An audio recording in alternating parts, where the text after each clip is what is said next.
할렐루야, 좋은 아침입니다. 오늘도 말씀으로 하루를 시작합니다. 슬기로운 아침 시간 누가복음 19장 말씀입니다. 편을 가르는 것이 놀이에서는 자연스럽습니다. 그러나 일상에서 편을 가르면 심각한 문제를 낳습니다. 내 편이 하는 일은 무조건 옳고 다른 생각을 가진 사람은 무조건 틀렸다라고 하면 미래가 없습니다. 불행하게도 그 사회는요, 암울해져요. 그런데 안타깝게도 오늘 우리 사회가 그런 것이 아닌가 생각해 볼 때가 있습니다. 하지만 감사한 것은 하나님 나라는 편가름이 없는 나라입니다. 오늘 누가복음 19장에서 예수님은 삭개오의 모습을 통하여서 편가름이 없는 것을 보여주십니다. 1절 말씀이에요. 예수께서 여리고로 들어가 지나가시더라. 아멘.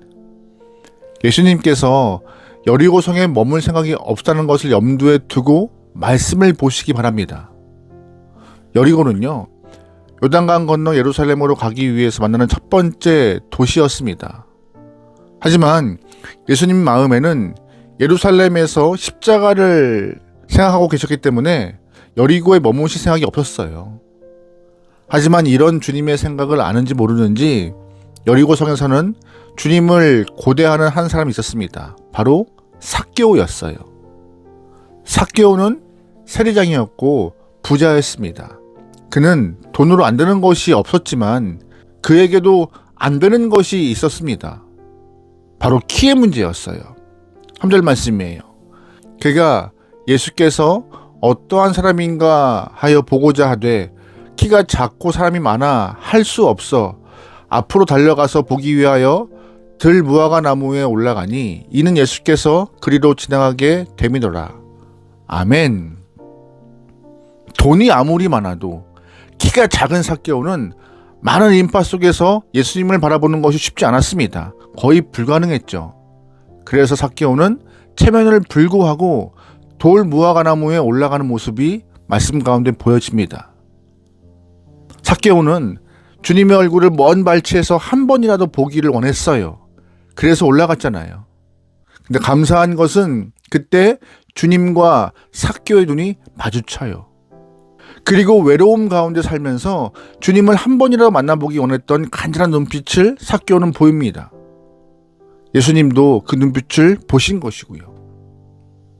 그런데 그 눈빛이 예루살렘으로 향하는 예수님의 발걸음을 멈춰 세워요. 5절 말씀이에요.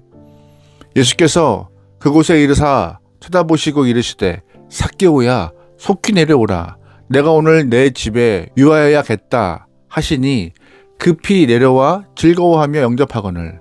아멘. 삭개오는 너무 기쁜 나머지 속히 내려와서 예수님을 영접합니다. 그런데 문제는 주님과 삭개오를 보고 있던 사람들의 태도의 문제였어요. 7절 말씀에 무사람이 보고 수군거려 이르되 저가 죄인의 집에 유하려 들어갔도다 하더라. 아멘. 그들이 하는 말을 좀 들어보세요. 사람들이 수군거립니다. 사람들은 삭개오를 죄인이라고 단정짓고 있어요. 이미 그들의 마음에는 처음부터 삭개오는 자신의 삶과는 좀 구분짓고 있음을 좀 우리는 알 수 있어요. 그를 죄인이라 부르는 순간부터 자신은 뭐가 돼요? 의인 되는 것이죠. 그 사람을 악한 사람이라고 부르는 순간부터 나는 뭐가 되어 선한 사람 되는 것입니다. 그 사람을 상종하지 못할 사람이라고 부르는 순간 나는 괜찮은 사람 되는 것이죠. 이렇게 편가르기 시작하는 것이 그 당시 삭개오와 함께 살던 사람들의 모습이었던 것이죠. 이렇게 편가르는 모습이 삭개오가 살던 그 당시 많은 사람들의 모습이었다는 것입니다. 어느 누구도 삭개오의 내면에서 일어나고 있는 갈등, 사람을 그리워하는 마음을 이끌어낼 생각이 없었어요. 그는 세리고 죄인이라고 단정 짓고 나와는 다른 사람이라고 편가르게 하는 사람뿐들이었습니다. 그런데 예수님은 달랐어요. 삭개오의 회개를 받으시고 그와 동네 사람들에게 선포하시죠. 8절 말씀이에요. 삭개오가 서서 주께 여짜오되 주여 보시옵소서 내 소유의 절반을 가난한 자들에게 주겠사오며 만일 누구의 것을 속여 빼앗은 일이 있으면 내 갑절이라 갚겠나이다. 예수께서 이르시되 오늘 구원이 이 집에 이르렀으니 이 사람도 아브라함의 자손이미로다. 아멘. 예수님을 만난 삭개오가 스스로 변화되었습니다. 예수님은 강요하지 않았어요. 정죄하지 않으셨습니다. 그저 그 집에 유하겠다라고 말했을 뿐인데 삭개오의 마음이 변화해서 회개의 모습을 보여주고 예수님은 그 집에 구원의 선포를 허락하셨던 것이죠. 유대인들은 스스로를 아브라함의 자손이라고 여기고 삭개오는 아브라함의 자손이 아니라고 손을 그었지만 주님은 이 사람도 아브라함의 자손이라고 말씀하셨어요.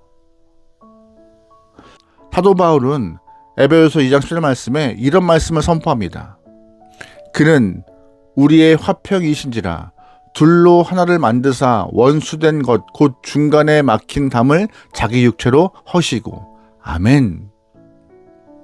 사람들이 인위적으로 쌓아 올린 장벽들, 중간에 막힌 담을 예수님의 육체로 허물었다라고 바울은 선포해요. 예수님께서 십자가에 달려 돌아가시는 순간 성소와 지성소를 나누고 있었던 성전 휘장이 위에서부터 아래로 찢겨나갔습니다. 그 후로는 어느 누구도 성소와 지성소를 나누지 못했습니다. 어느 누구도 직분이 담되지 못했어요. 혈통이 사람을 갈라오는 수단 되지 못했습니다. 유대인이나 이방인이나 헬라인이나 그 어떤 사람이라도 주 안에서 하나가 된 것이죠. 우리는 어떻죠? 우리는 일반적으로 선을 긋고 편가르기 좋아합니다. 하단마귀가 부추겨요. 마음에 속삭입니다. 저 사람은 너와 다르니까 가까이 하지 마. 이렇게 속삭이고 있습니다. 우리는 사람에 대한 심리적 장벽을 많이 쌓고 있는데 하지만 주님 말씀하십니다. 내가 허물어 놓은 장벽을 왜 다시 쌓고 있느냐라고요. 오늘도 우리는 많은 사람 만날 것입니다. 주님께서 하신 말씀, 즉 이 사람도 아브라함의 자손이라는 것을 기억하시면서 아브라함의 자손임을 깨닫고 그들과 소통하며 사랑하며 지낼 수 있는 복된 하루 되기를 소망합니다. 아멘. 기도하시겠습니다. 사랑의 하나님, 오늘 삭개오를 찾아가신 주님의 마음을 묵상합니다. 나무 위에 삭개오를 불러내리신 그 사랑이 오늘 우리를 향한 사랑임을 깨닫습니다. 저희도 사람에게 선을 긋고 편가른 모습을 갖고 있었으니 용서하시고 사람마다 다름을 인정하면서 오늘 만나는 모든 사람이 아브라함의 자손임을 기억하게 하소서. 삭개오에게 다가가신 주님처럼 먼저 다가가고 먼저 품을 수 있는 하루가 될 수 있길 인도하소서. 예수님의 이름으로 기도합니다. 아멘.